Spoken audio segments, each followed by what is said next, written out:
प्रितीच्या बाबणीनो तुमकां सगल्यांक देव बरो दीस दिवं म्हणटा.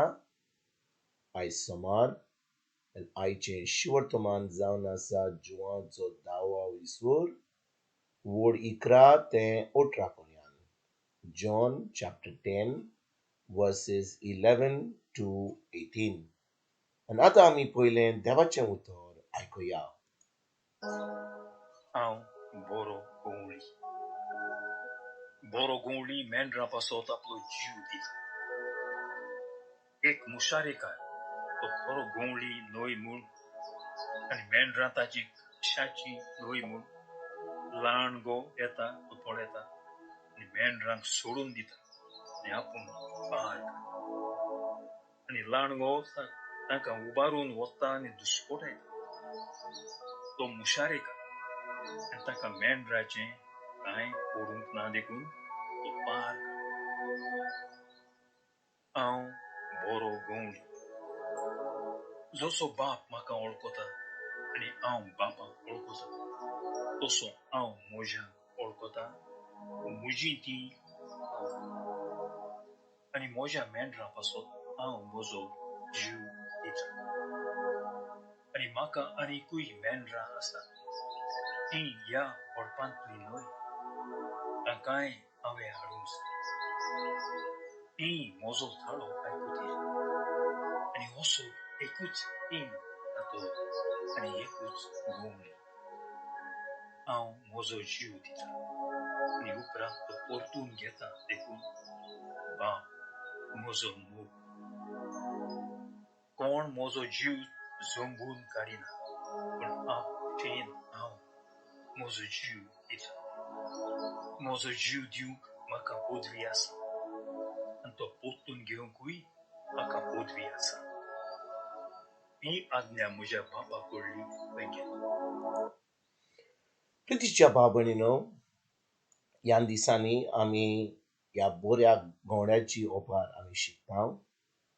आनी आयचें शिवर्तमान जें आमी वाचलां 11 ते 18 वोड पर्यंत, आमी पळयता जेजू 18 वोडीन कितें म्हणटा.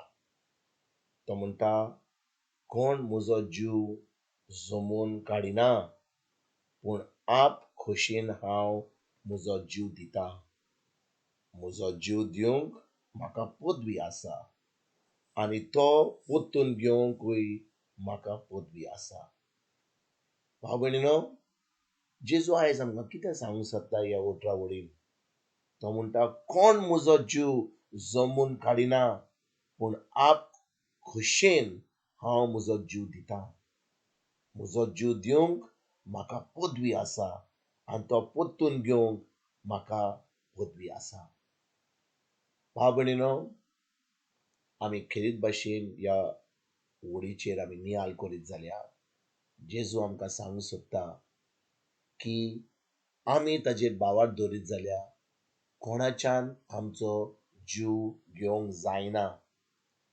कितले फावटी आमी म्हणटा, कोण मेला, एकदम भुरगो मेला, कोण फडफडोन मेला, कोण पिडे घेवन मेला.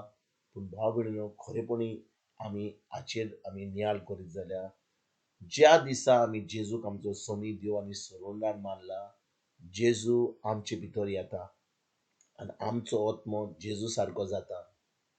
आनी भाव भयणीनो, देव आमकां आपलो पवित्र आत्मो दिता. आनी जेन्ना देव आमकां आपलो पवित्र आत्मो दिता, पवित्र आत्म्याच्या आदारान देवाचें उतर आमच्यान पाडूंक जाता, देवाची खोशी आमच्यान करूंक जाता, जें देवान आमच्या जिवितान येवजिलां तें आमच्यान करूंक जाता. आनी भाव भयणीनो, आतां देव आमचे सोबे आसा म्हणून, पवित्र आत्मो आमच्या भितर आसा म्हणून आतां सैतानाक, पिडेक, रोगाक, कसल्याकूच आमचेर कसलोच अधिकार ना आनी सैतानाक आमकां कसलेंच वायट करूंक जायना. देखून भाव भयणीनो, जेन्ना जेजू म्हणटा, म्हजो जीव दिवंक म्हाका पदवी आसा आनी म्हजो जीव जमोवन काडिना, पूण आप खोशेन हांव म्हजो जीव दिता. तर आयज जेन्ना जेजू आमच्या सोबे आहा, सैतानाक पिडेक आमकां मारून उडोवंक जाता ना. भाव भयणीनो, कित्याक जेन्ना आमी देवाची येवजण करता, जे देवान आमकां फरमायलां तें आमी करता, आतां पिडे रोगाक ओ सैतानाक कसलेंच मन आमकां येवंक शकना. पूण कितें घडटा भाव भयणीनो, जो कोण पवित्र आत्म्यान रिगून रावता, जेन्ना तो बापाची खोशी काबार करता, म्हणजे जें ताका देवान येवजिलां तें काबार करता, आतां तांकां खोशी जाता पोत्तून वचपाक. ती आपलो ती म्हणटात बापा हांव पोत्तून येता, आनी ती आतां आपलो प्राण सोडटा, ती आतां आपलो जीव आपलो आपलो आत्मो सोरीच्या बापा कडेन देव, जे भाशेन जेजून म्हणलें खुर्सार, बापा हांव म्हजो आत्मो तुज्या हातान सोंपिता. त्या भाशेन भाव भयणीनो, आतां जेन्ना जेजू आमचे कडेन आसा, कोणाच्यान आमकां मारून उडोवंक जायना. आनी आयज भाव भयणीनो, ह्या 18 वळेर आमी बारीक चिंतून आमी नियाळ करीत जाल्यार कितले पाटी आमी मन नापासत आमी आमी आमी आमी भिरांत, आमकां भिरांत येता, आमकां भिरांत येता. कित्याक कोण आमकां सांगितलें आमी मत्तिरी म्हणून, आमकां कसलीच गरज ना कोणाची आयकोपाक.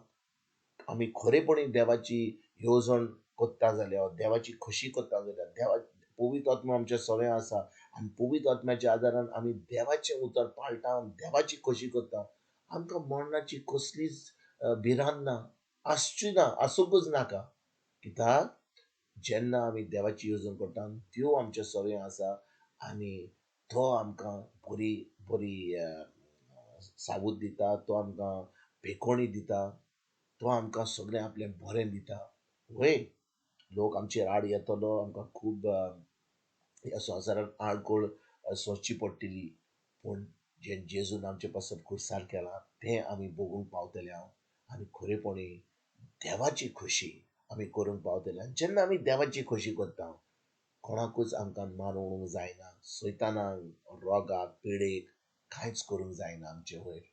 आनी आमी आमचें जिवीत जियेता, आनी आमीच ज्या भाशेन जेजून म्हणलां, कोणूय म्हजो जीव सोमूंक काडिना, पूण आप खोशयेन हांव म्हजो जीव दिता.